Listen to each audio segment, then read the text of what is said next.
Okay, so we've got Zoe Parker Moon, who's a GTA on the filmmaking course, and Kitty Handley, who is a second year filmmaking student. And we're just going to talk a wee bit about isolation and their practice. So, just to start us off, Kitty, how have you found your practice has been working in isolation? Have you adapted to a new working environment?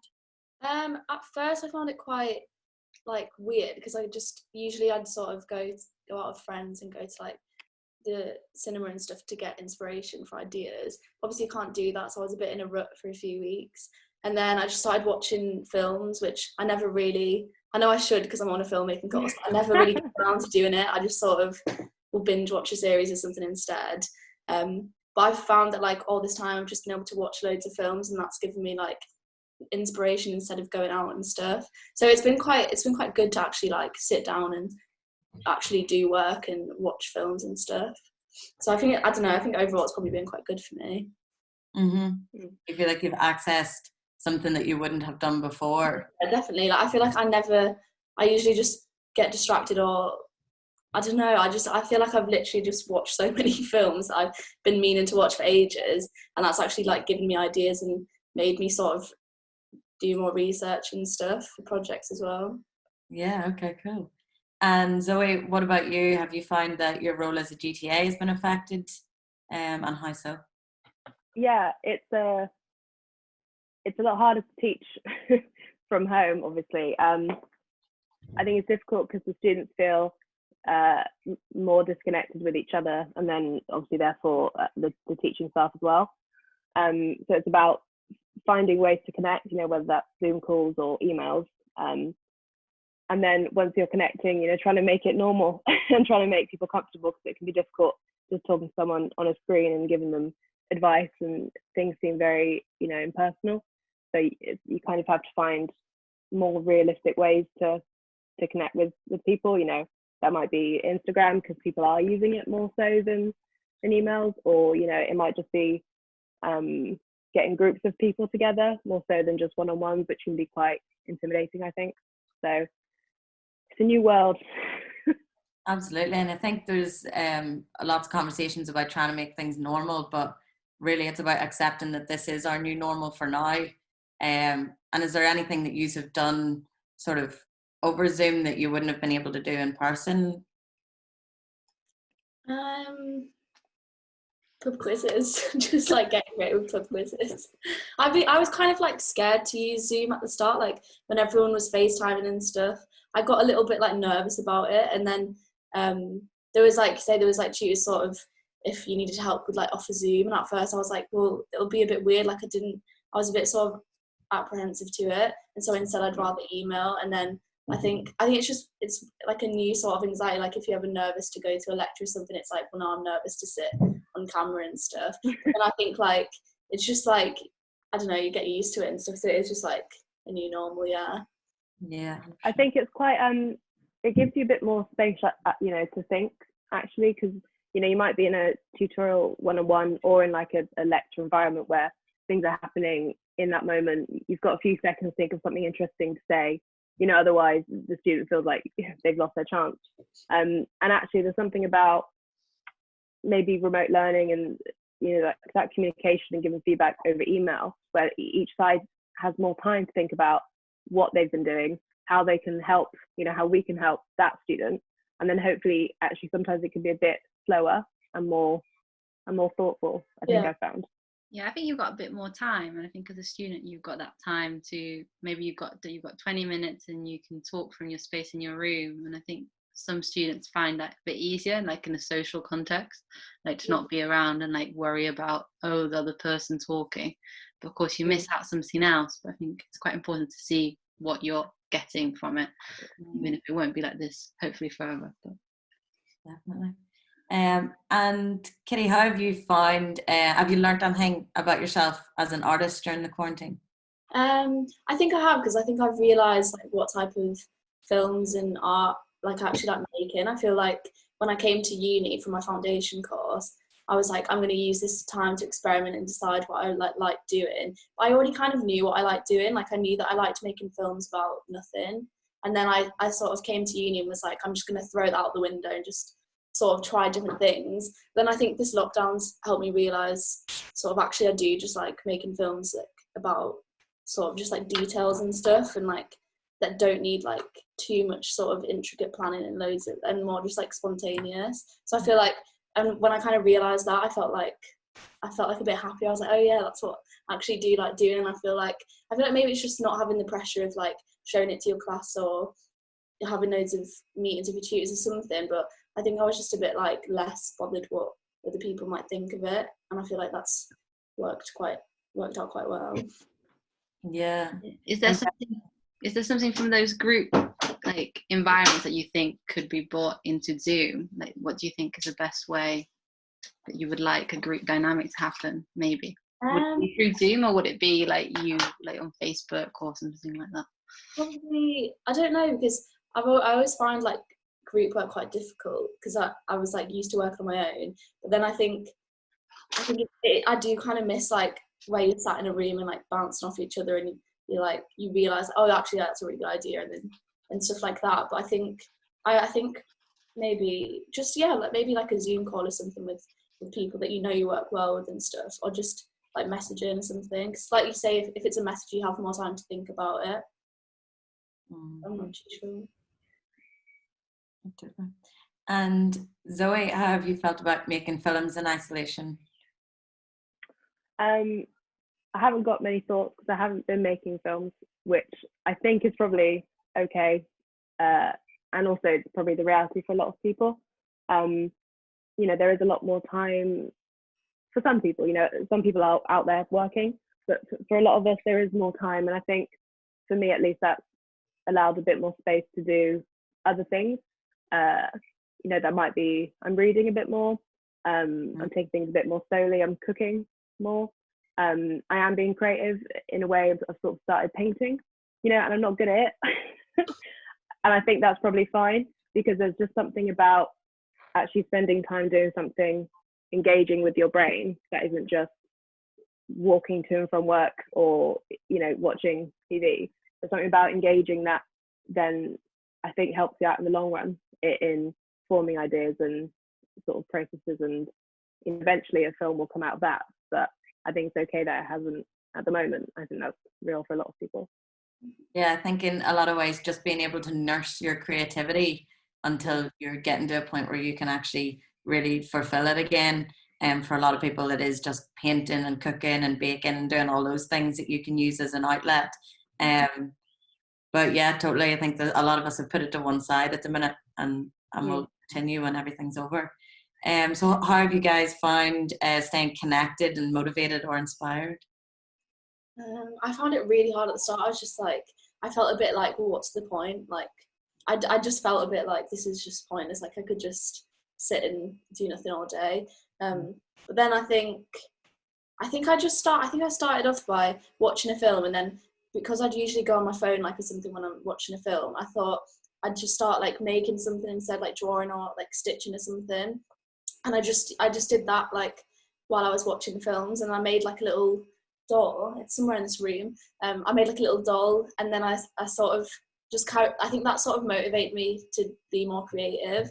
And I think you're like Zoe was saying, like it's quite nice to just sort of, it's like therapeutic. And I feel like with all this time, it does just feel like it feels like time's like been paused or something. Like I literally feel like I'm getting like years of therapy just from like sitting and drawing and not really having any like outside pressures. But I was like in such a bad rut at the start, and I feel like with all the pressures of, there was so much like tweets going around and stuff like, use this time to be creative, use this time to start a brand, and I was just like, I don't want to do that. Like that sounds terrifying. And I think when I just start, like, then I think people were like, you don't need to do that, and that kind of helped just to not like have any intention, just to sort of let yourself do whatever you want, and then I think out of that comes like creativity and stuff. Absolutely. What about you, Zoe?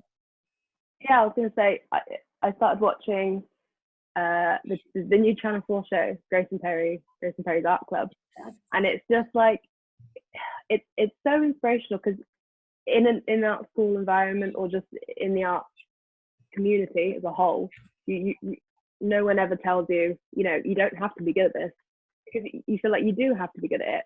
And I found the show in particular, it's really great teaching people all ages, people who create art normally, people who don't create art. You know, they're telling them, you're not going to be good at it because you haven't done it before.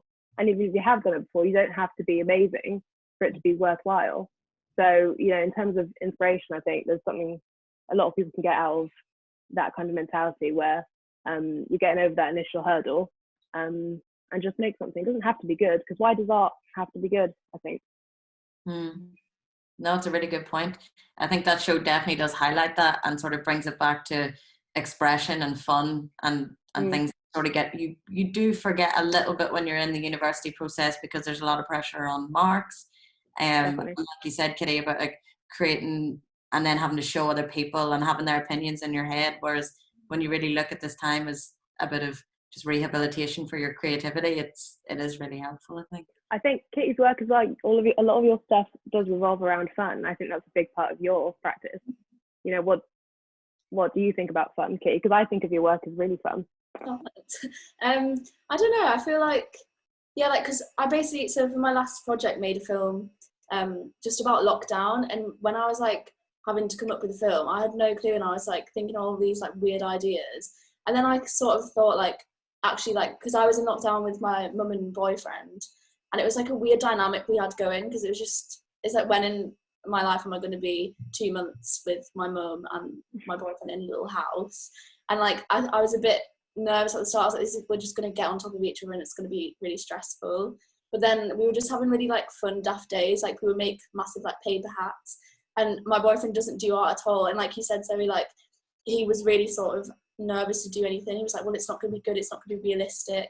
And my mum's like is into art as well and stuff, so we sort of like taught him. We were like, it's fine, like it doesn't need to be amazing. And that's been really nice to just sort of have fun with that, and like capturing that on film is just like, there's fun in doing nothing, there's fun in just like learning to paint or washing the dishes, like the conversations we had.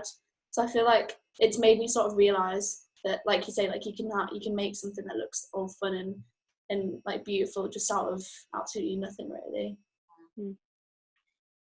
Yeah, like I think you, Zoe, have done that too, like as connecting like students through that filmmaking from home, and you've like highlighted like how much work can be done from home and like the difficulties of filmmaking from home, because you work mainly collaboratively instead of like maybe photography.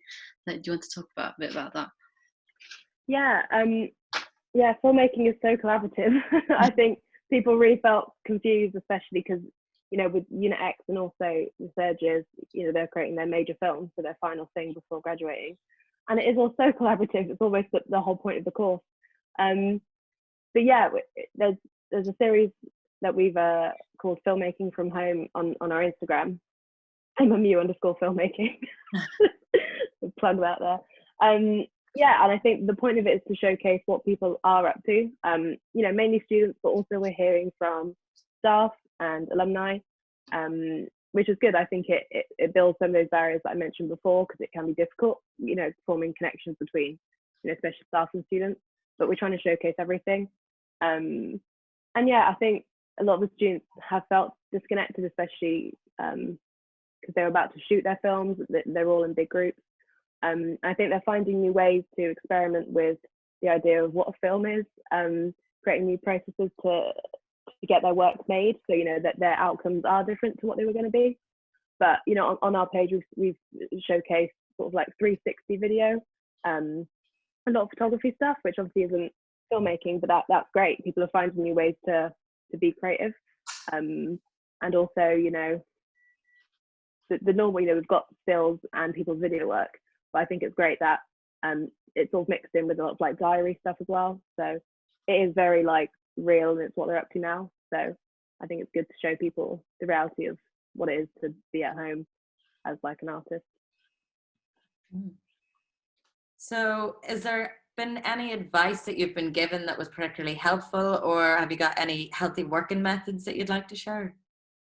It wasn't that, it's not like that profound, but I went on a like social distancing walk with my friend yesterday, and I was just like blurting out all of my like worries and stuff, and she said the best sort of advice she always thinks to herself is just to let like future Kitty deal with that, or like let you, like, just don't worry about it right now, and just sort of let that be a worry of the future.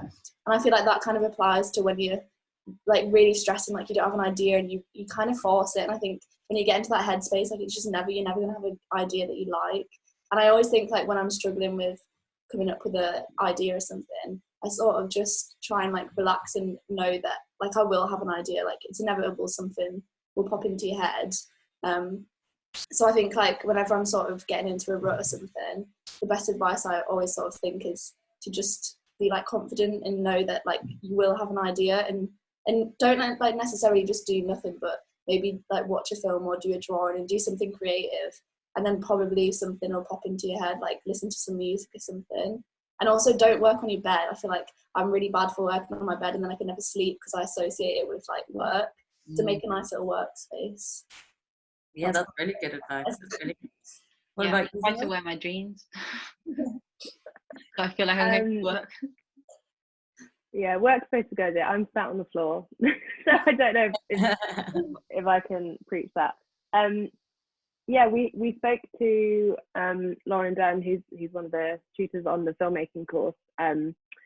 So we popped a picture that she sent us on our Instagram for the Filmmaking from Home series, and she was just giving a piece of advice that was, everyone feels a bit like they're on hold and like their lives are on hold, and their practice is on hold.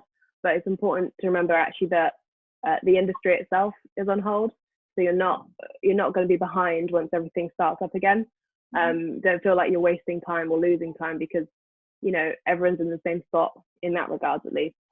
So, take the pressure off if you can. I thought that was good advice because the less pressure, that's sort of the better environment to be creative and to get things done. So, yeah, I think that's a really good piece of advice actually, because you do forget that you're not the only person in lockdown, and it's very easy to get in your head and be overcritical when really the whole world is stopped. So that I think that's really, really good piece of advice. Yeah, it's also like that overproductivity. Like no one needs to be overproductive in this time. Like Kitty was saying, like, I was worried that I needed to be productive to this level, but we just have to do what we can, and then it'll come.